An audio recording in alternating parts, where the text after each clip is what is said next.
Thank you all so much for taking the time to watch this video. And on this YouTube channel, our focus and our drive is to help you become a profitable trader. But with that, the first thing I want to cover is 3 mistakes that every new trader makes and how to avoid these mistakes. Let's cut right to the chase. You're not going to win every single trade. Loss is inevitable, and losses should be a part of your trading strategy. None of this is financial advice. I am not a financial advisor, so all of this should be taken in for entertainment purposes. Now that we got that out of the way, the first mistake we can go over is not having a defined exit plan. When you're trading, it's critical to be able to control your emotion. Now, that doesn't necessarily mean that you have to have ice flowing through your veins, or that you need to swallow your fear in a superhuman way. It's much simpler than that. Always have a plan to work, and always work your plan. No matter what your emotions are telling you, do not deviate away from your plan. Now, planning your escape is not just minimizing and mitigating your risk to make sure that you don't lose a lot of money, just in case things go wrong and to the downside. Anytime you get into a trade, you should have an exit plan, period.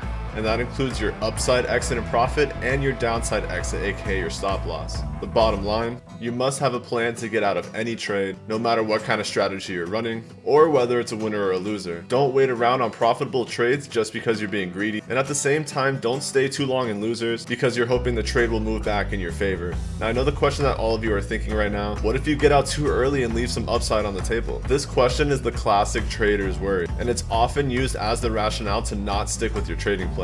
Here's the best counter argument that I can think of for you. What if you profit more consistently, reduce your incidence of losses, and sleep better at night? Sure, trading can be exciting, but it's not about one-hit wonders. So make your plan in advance and then stick to it like super glue.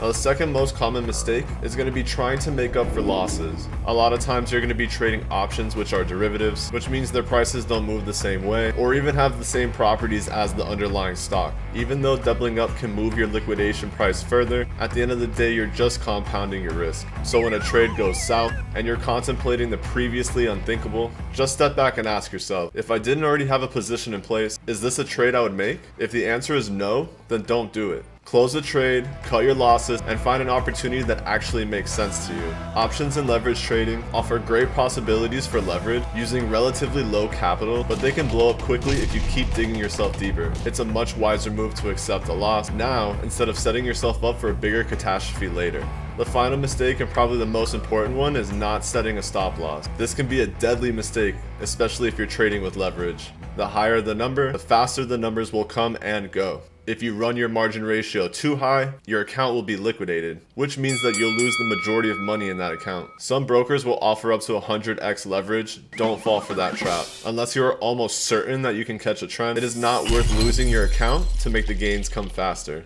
The most important benefit of a stop loss is that it costs nothing to implement, and your stop loss will only be hit if price actually comes down to that area. The best way to think about a stop loss is a free insurance policy. Hopefully this video will save you some headaches and money. If you found anything in this video useful, please make sure to throw a like on the video and subscribe to our YouTube channel. I'm going to be releasing content like this weekly to help you become a consistently profitable trader long term.